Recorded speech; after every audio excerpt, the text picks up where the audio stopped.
Assalamualaikum warahmatullahi wabarakatuh. Selamat datang di pembelajaran kelas seni budaya untuk kelas 10. Perkenalkan, nama saya Mukor Robin, guru seni budaya. Pada pertemuan awal kita kali ini kita akan membahas tentang apa itu seni dan juga tabel klasifikasi seni. Tapi sebelum kita mulai materinya, mari kita berdoa dulu bersama-sama. Semoga pandemi ini segera berakhir dan kita bisa segera tatap muka. Kita membaca sholawat munjiat bersama-sama. Mari kita membaca doa.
Ya, terima kasih. Baik, sebelum kita mulai pembelajaran, jangan lupa like, subscribe untuk channel ini, dan absen silahkan di kolom komentar di bawah ya. Silahkan tuliskan nama dan kelasnya masing-masing. Silahkan absen, nama dan kelasnya masing-masing di kolom komentar ya. Untuk materi yang nanti akan saya jelaskan ini, nanti linknya akan saya berikan di deskripsi video, silahkan di-download untuk dipelajari. Untuk pertemuan awal ini nanti belum ada tugas, jadi nanti kita lanjut di pertemuan kedua. Kita mulai materi pada kesempatan kali ini ya.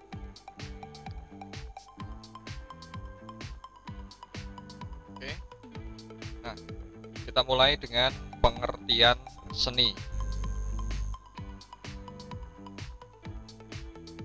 Apa itu seni? Nah, kalau membaca di buku itu banyak pengertian tentang seni. Salah satunya adalah pengertian seni menurut para ahli ya. Jadi ahli-ahli ini banyak yang mengartikan seni itu apa. Satu, ini dari Aristoteles, seorang filsuf Yunani, mengatakan bahwa seni adalah kemampuan membuat suatu dalam hubungannya dengan upaya mencapai tujuan yang telah ditentukan oleh gagasan tertentu. Itu adalah pengertian seni menurut Aristoteles. Kemudian ada Leo Tolstoy, mengatakan bahwa seni merupakan kegiatan sadar manusia dengan perantara atau medium tertentu untuk menyampaikan perasaan kepada orang lain. Jadi seni itu butuh media penyampaiannya. Ada medianya, ada mediumnya, sehingga bisa disampaikan kepada orang lain. Kemudian dari Indonesia ini ya, dari Bapak Pendidikan Indonesia, Ki Hajar Dewantoro, memberikan arti seni adalah segala perbuatan manusia yang timbul dan hidup perasaannya dan bersifat indah, sehingga dapat menggerakkan jiwa perasaan manusia lainnya. Ini adalah pengertian dari Ki Hajar Dewantoro untuk seni. Ada Ahdiat Miharja, Bapak Ahdiat Miharja ini juga dari Indonesia.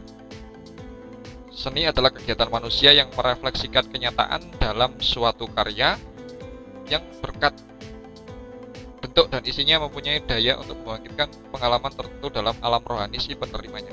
Jadi ini menurut beliau, seni adalah kegiatan manusia yang merefleksikan kenyataan dalam sebuah karya. Jadi sesuatu yang nyata itu dikaryakan lagi, itu yang disebut dengan seni menurut beliau. Yang kelima ini ya, yang kelima dari Eric Kahler. Seni adalah kegiatan manusia yang menjelajahi, menciptakan realitas simbol kiasan tentang keutuhan dunia kecil yang mencerminkan dunia besar. Nah, itu tadi adalah seni menurut para ahli ya, orang-orang yang dianggap ahli dalam bidangnya mengartikan seni seperti itu. Nah, sebelum saya mulai menjelaskan tentang tabel klasifikasi seninya, saya ingin bertanya pada kalian semua yang menonton video ini. Silakan nanti absen menuliskan nama dan kelasnya. Silakan juga dijawab apa arti seni menurut kamu ya. Jadi seni menurut kamu itu apa? Jadi, karena apa? Karena seni itu tergantung dari penilaian masing-masing orang.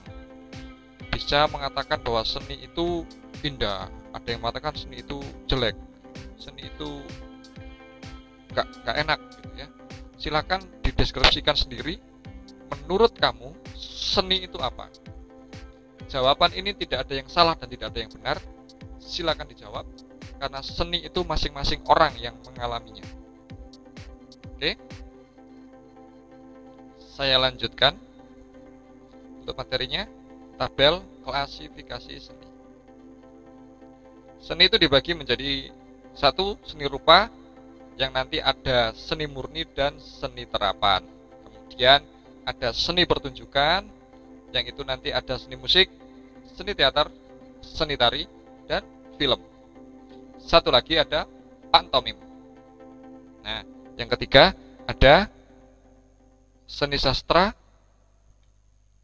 yang nanti ada prosa dan juga puisi. Oke, sebelum saya lanjutkan ya, ini adalah tabel klasifikasi seni yang nantinya kita tahu bahwa seni itu tidak bisa lepas dari satu sama lain. Seni musik, seni teater, seni tari sama-sama punya teater, punya tari, punya musik. Musik ada teatrikalnya, ada tarinya, ada seni rupanya. Ya. Teater ada musiknya, ada tarinya, juga ada seni rupanya.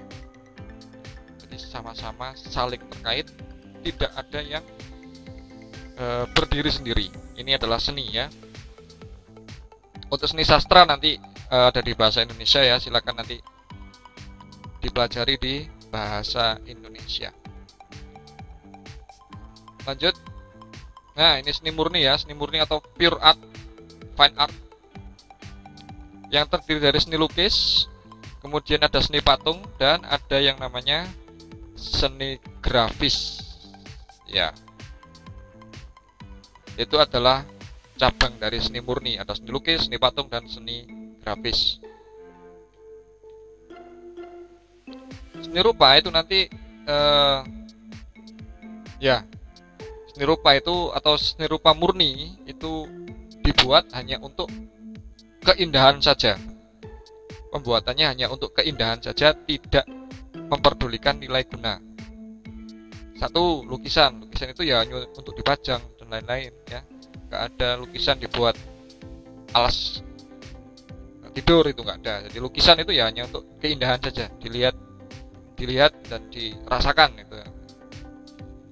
Bedanya menggambar dan melukis adalah medianya dan juga tingkat pendalaman dari seninya itu sendiri. Jadi kalau menggambar itu level yang lebih mudah, dan melukis itu level yang lebih jauh lagi. Termasuk seni lukis adalah fotografi dan juga film. Ya, fotografi dan film itu termasuk dalam seni lukis, hanya medianya yang berbeda. Kalau lukisan medianya kanvas, menggambar medianya kertas, papan, tembok, mural, itu semuanya lukis. Tapi kalau film itu medianya ya digital. Fotografi ya digital kalau hari ini, kalau dulu ya pakai film juga, pakai kertas film, kertas negatif ya. Nah, kemudian contohnya seperti ini adalah lukisan karya pelukis maestro Indonesia Basuki Abdullah. Ada lagi karya fotografi, ini karya saya.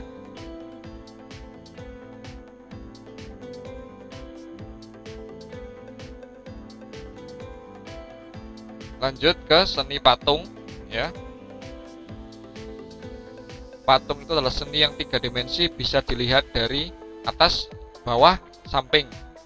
3 dimensi ya. Diciptakan dengan memahat, mencetak ataupun modeling. Modeling itu membuat model dari kenyataan.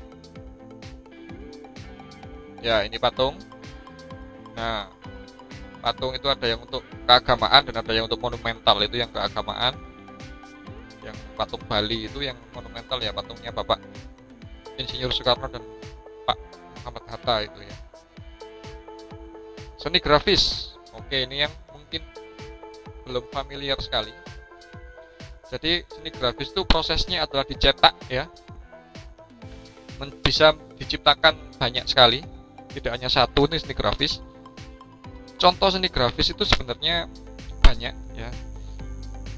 Tapi ini dibagi menjadi 3, diklasifikasikan menjadi 3: cetak dalam, cetak tinggi, dan cetak saring.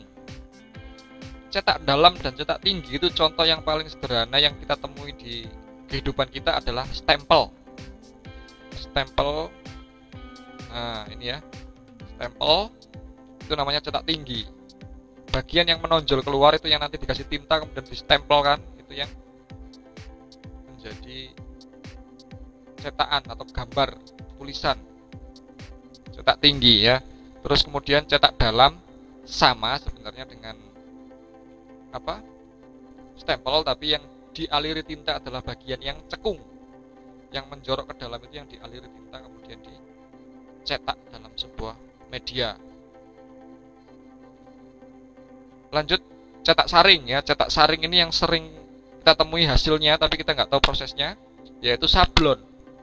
Nah, kaos-kaos yang kita pakai, kaos-kaos yang ada di pasar-pasar itu semuanya menggunakan teknik cetak saring, menggunakan teknik sablon. Oke, itu adalah seni murni. Saya lanjut ke seni rupa terapan ya. Bedanya dengan seni murni, kalau seni rupa terapan itu harus memikirkan nilai gunanya atau pembuatannya itu harus punya fungsi. Kalau nggak punya fungsi ya seni rupa murni, tapi kalau seni rupa terapan ya harus ada fungsinya. Ya, seni rupa terapan itu banyak ya. 1 desain dan 2 adalah kriya atau kerajinan. Desain itu nanti ada desain komunikasi visual, ada desain produk, dan juga ada desain eksterior interior. Kemudian ada kriya. Kriya itu kerajinannya itu dibagi menjadi tekstil, kriya logam, kemudian kriya kayu, kriya keramik, dan juga kriya anyam. Ya, itu banyak sekali itu. Ini contoh adalah desain komunikasi visual. Ya, komunikasi visual. Jadi orang tanpa banyak tulisan itu bisa memahami dari gambarnya. Oke. Kemudian ada yang namanya desain produk ya. Membuat sepatu atau kursi atau alat-alat yang lain, ini adalah menggunakan teknik desain produk dengan menerapkan nilai fungsi guna. Kalau sepatu untuk menutupi kaki ya bentuknya seperti itu.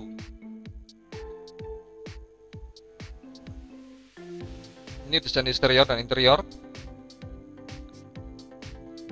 tata letak ruangan ya. Ini biasanya cabangnya nanti masuk ke desainer interior eksterior ini insinyur ya, nanti teknik ya. Teknik insinyur sudah nggak ada teknik sekarang ini, teknik.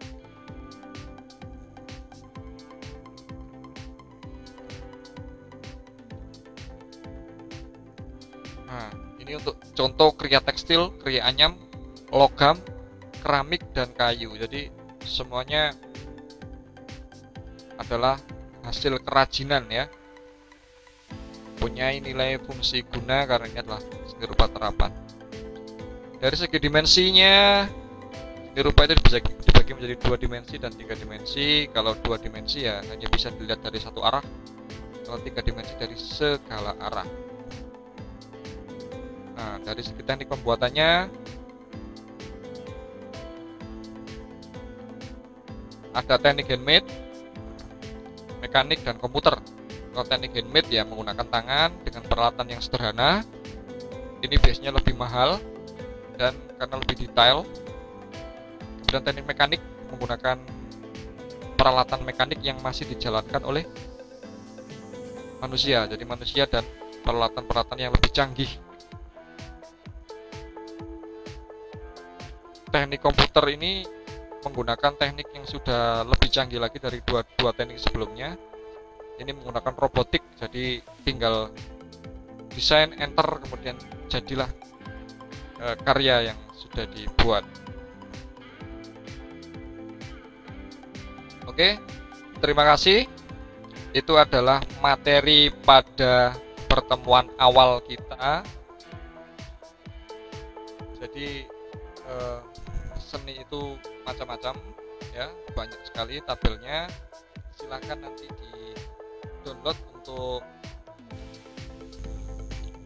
di-download untuk materinya. Linknya ada di bawah, nanti saya sediakan linknya. Kemudian jangan lupa absen, tuliskan nama dan kelasnya, dan jangan lupa dijawab apa seni menurut kamu. Jadi silakan dijawab di bawah, tulis namanya, kelasnya, kemudian tulis seni menurut saya adalah titik-titik. Nah, itu silakan dijawab. Baik, cukup untuk pertemuan kita pada kesempatan kali ini. Kurang lebihnya saya mohon maaf. Saya akhiri. Assalamualaikum warahmatullahi wabarakatuh.